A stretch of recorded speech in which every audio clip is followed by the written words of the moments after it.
തെണ്ടി അടുത്തുണ്ട്.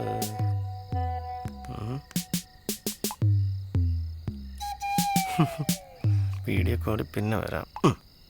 എൻ്റെ ശ്രീകാന്ത്, അവനെ നോക്കി എന്നിട്ട് ഒരു കാര്യമില്ല. എനിക്ക് മാസം തരാനുള്ള വാടക പോലും തരാത്തവനാ. പിന്നെ അതിൻ്റെ കാശ് ശ്രീകാന്ത് കാശ് കടം കൊടുത്തിട്ടുണ്ടെങ്കിലേ അത് തിരിച്ചു മേടിക്കാൻ അറിയാം. നല്ല വകുപ്പ് നമ്മുടെ കയ്യിലുണ്ട്.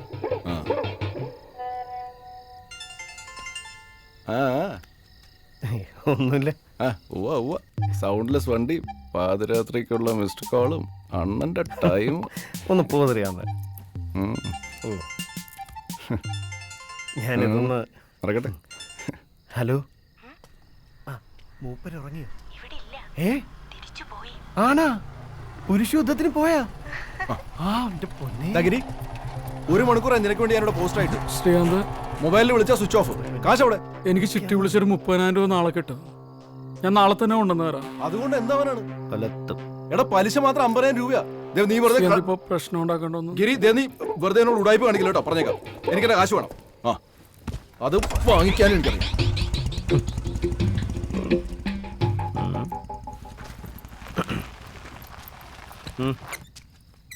ഇപ്പൊ പോയ ശ്രീകാന്തില്ലേ, കൂതറയ്ക്ക് കഞ്ഞി വെച്ചവനാ. അവൻ എൻ്റെ വീടിൻ്റെ മുമ്പിൽ വന്ന് ഒച്ചപ്പാടും ബഹളം ഉണ്ടാക്കിയ അതെനിക്ക് ബുദ്ധിമുട്ടാവും. സൈലൻസാ എനിക്കിഷ്ടം. ആയിക്കോട്ടെ, അഹങ്കാരത്തിനൊരു കുറവില്ല. എൻ്റെ വാടകയുടെ കാര്യം എന്താടാ? അടുത്ത ആഴ്ച തരാടോ. തരില്ല. നിന്റെ കടയുള്ളപ്പോൾ നീ തന്നിട്ടില്ല. പിന്നെ കടയും പൊട്ടി കുത്തോളം എടുത്തിരിക്കുന്ന നീ എങ്ങനെ തരും? പറടാ, എന്താ ഒന്നും മിണ്ടാത്തെ? തനിക്ക് സൈലൻസ് അല്ലേ ഇഷ്ടം? നീ അധികാരം ഈ കയറ്റം കയറൂല.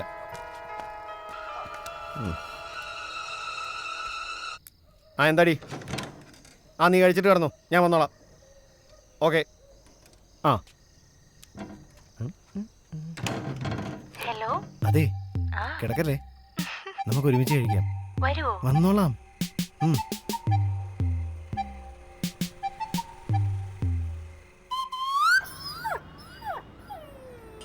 എന്നാ കഴിച്ചോ, വേണേ കഴിച്ചോ.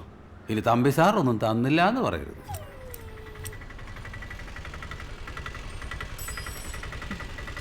ഒന്ന് വെയിറ്റ് ചെയ്യണേ. ശരി. സുധേച്ചി. ജോസേ, എന്താടാ? തമ്പി എന്നേക്കാൾ പ്രായം തോന്നിക്കുന്നുണ്ടല്ലോ. എടാ, ചായ എടുക്കടാ. ചേച്ചി വാ. ഞാൻ സുധേച്ചിനെ വിളിച്ചിട്ടുണ്ടായിരുന്നു, ഫോൺ ആരും എടുത്തില്ല. ഓരോരോ തിരക്കിലെങ്ങനെ. ആണോ? ചേച്ചി എന്തി? ക്ലീറ്റസേ, ഞാനിതൊന്ന് കൊടുത്താലോ എന്ന് ആലോചിക്കുക. മോന്റെ റിസൾട്ട് വരാറായി. മോളുടെ കാര്യം കൂടി നോക്കണ്ടേ? എല്ലാത്തിനും ഞാൻ മാത്രമല്ലേ ഉള്ളൂ. ക്ലീറ്റസിന് മനസ്സിലായോ? മനസ്സിലായി. ഞാൻ ഗൾഫൊക്കെ നോക്കണ്ടേ ചേച്ചി, ഒന്നും ശരിയായില്ല. ഞങ്ങളിപ്പോ എല്ലാവരും ഇവിടെ തന്നെയാ. പെട്ടെന്ന് ഇങ്ങനെ മാറണമെന്ന് പറയാം. ക്ലീറ്റസേ, നീ ഇവിടെ ഇരിക്കേ. നിങ്ങളുടെ പ്രശ്നങ്ങളൊക്കെ അറിയാം. എല്ലാം ശരിയാവുമെന്ന് വിചാരിക്കുക. വേറെ നിവൃത്തിയില്ലാത്തോണ്ടാ. ഒന്നും തോന്നരുത്. ശരി.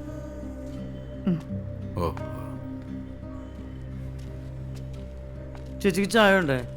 വേണ്ട ജോസേ, ചെല്ലട്ടെ.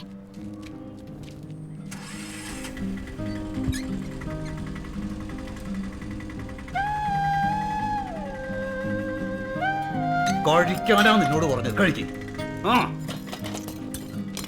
എടാ, വീട് വിൽക്കാൻ പോവാണ്, പട്ടിണി കിടത്തിയാവുന്നു.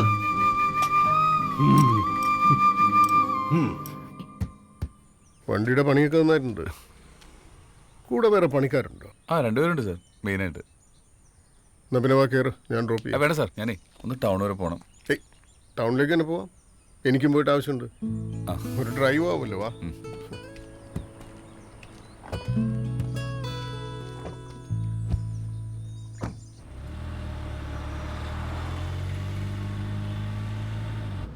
ജീവിതത്തിൽ ആദ്യമായിട്ടാണ് ഇങ്ങനൊരു ആക്സിഡൻറ്റ്. ഞാനൊന്ന് വല്ലാണ്ട് അപ്സെറ്റായിരുന്നു. സാറിനൊന്നും പറ്റിയില്ലല്ലോ. എന്തായി ക്ലീറ്റസിൻ്റെ പ്രശ്നങ്ങൾ? അതിങ്ങനെ പെരുകിക്കൊണ്ടിരിക്കുക സാറേ. എല്ലാ സാമ്പത്തിക പ്രശ്നങ്ങളും തന്നെ. അതൊക്കെ ഒന്ന് സോൾവ് ചെയ്യണ്ടേ? സാറിൻ്റെ പരിചയത്തിൽ എന്തെങ്കിലും ഒരു പരിപാടി ദുബായിൽ ശരിയാവും സാർ. എന്ത് ജോലിയും ചെയ്യാം. അത്രയ്ക്ക് പ്രശ്നമായി പോയി. ഒരു പ്രശ്നം ഉണ്ടാവുമ്പോൾ അത് സോൾവ് ചെയ്യാനുള്ള വഴി അത് തന്നെ ഉണ്ടാവുന്ന. സാറായിട്ട് എന്തെങ്കിലും ഒരു വഴി കാണിച്ചു തരാൻ പറ്റുമോ? നോക്കാം.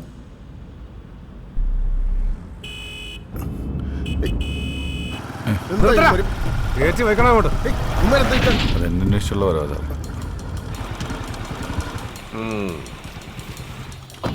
രമണ, ഞാനൊരു കസ്റ്റമറായിട്ട് ഒരു വഴിക്ക് പോവാ.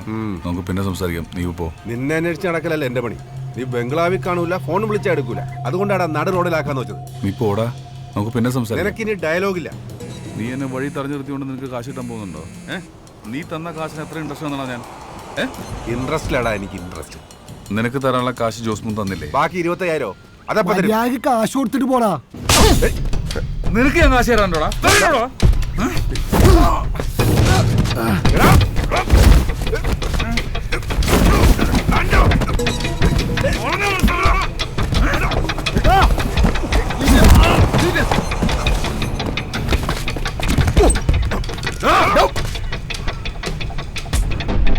ഇപ്പൊ നീ പൊക്കോ.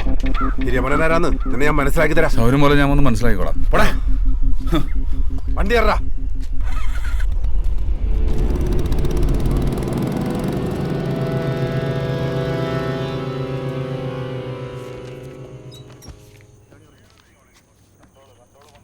Thank you sir.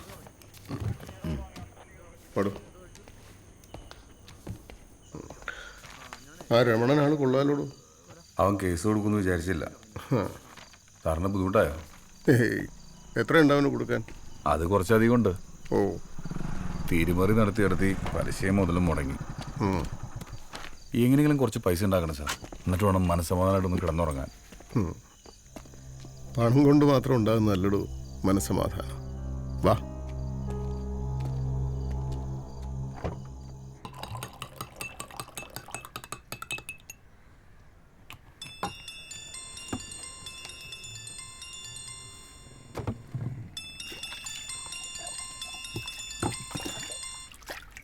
ആ എന്തായി? എവിടെയാ? ഞാൻ പുറത്താണ്. ഞാൻ എപ്പോ വിളിച്ചാലും കിരീട്ടം പുറത്താണല്ലോ. ആ ഞാൻ ശരിക്കും പുറത്തായി ഇപ്പോ. എന്നുവെച്ചാ? ഒന്നുമില്ല എന്റെ ചാന്ദിനി, നീ വിളിച്ച കാര്യം പറ. അത് കൊള്ളാം. ഒരു ഭാര്യയ്ക്ക് ഭർത്താവിനെ വിളിക്കാൻ എന്തെങ്കിലും കാര്യം ഉണ്ടായിട്ട് വേണോ? നമ്മൾ കണ്ടിട്ട് എത്ര നാളായിന്നറിയോ? നീ പോയി നിന്റെ ആങ്ങളോട് ചോദിക്കടി. നിങ്ങൾ അളിയനും തമ്മിലുള്ള പ്രശ്നത്തിന് ഞാൻ എന്ത് ചെയ്യാനാ? കാശ് കാശ് കാശ്. അവൻ എന്നാടി കാശുകാരനായത്? എനിക്ക് അറിഞ്ഞൂടാ. നിനക്ക് അറിഞ്ഞൂടാ, അതാണ് നിന്റെ പ്രശ്നം. നിനക്ക് ഒന്നും അറിഞ്ഞൂടാ. ഞാൻ എന്താ ചെയ്യണ്ടേ? Hello hello Cletus. Hello Cletus. എടോ പറഞ്ഞു, എനിക്ക് കേൾക്കാം. പറ. എനിക്ക് നിങ്ങളെ ഒന്ന് സഹായിക്കാൻ താല്പര്യമുണ്ട്. ഹലോ, ക്ലീറ്റസ്, ഇക്കാ കൊച്ചിനപ്പുറത്തെടുത്ത്. നിങ്ങൾക്ക് കുറച്ച് പണം തരാൻ കഴിയും? എടോ താരനാണോ എനിക്ക് കാശ് തരണത്? താരൻ എനിക്ക് കാശിന്റെ കുറവൊക്കെ ഉണ്ട്. അത് വെച്ചിട്ട് ക്ലീറ്റസ്, ഞാൻ പറയുന്നൊന്ന് കേൾക്കൂ പ്ലീസ്. ഒന്ന് വെച്ചിട്ട് പോടാ അവിടുന്ന്. ചുമ്മാ കാശ് കൊണ്ട് തരാനായിട്ട് ഞാൻ സ്വാമി വരുമല്ലേ. ആ എന്തായി? വലിയ ബാഗൊക്കെ ആയിട്ട് പുതിയ വല്ല കച്ചവടം തുടങ്ങിയാ? ഉണ്ടായിരുന്ന കച്ചവടം പൂട്ടി. ഞാൻ 3-4 മാസം വാടക കൊടുക്കാണ്ടായിരുന്നു. ഹസ് ഭാഷ പിടിച്ച് പുറത്താക്കി. അവരൊന്നും അറിയാ. ഇനിയിപ്പോൾ എന്ത് ചെയ്യും? താവാടും എൻ്റെ റൂമിൽ താമസിക്കും. സൗകര്യങ്ങളൊക്കെ കുറവാ. കാറ്റും മഴയും കൊള്ളില്ല. കൊടുങ്കാറ്റല്ല കേട്ടോ. അല്ലാതെ ബുദ്ധിമുട്ടാവില്ലേ? താൻ വാടും. അടുത്ത മുറി ഇടുമ്പോൾ താൻ മാറിക്കോ. വാ.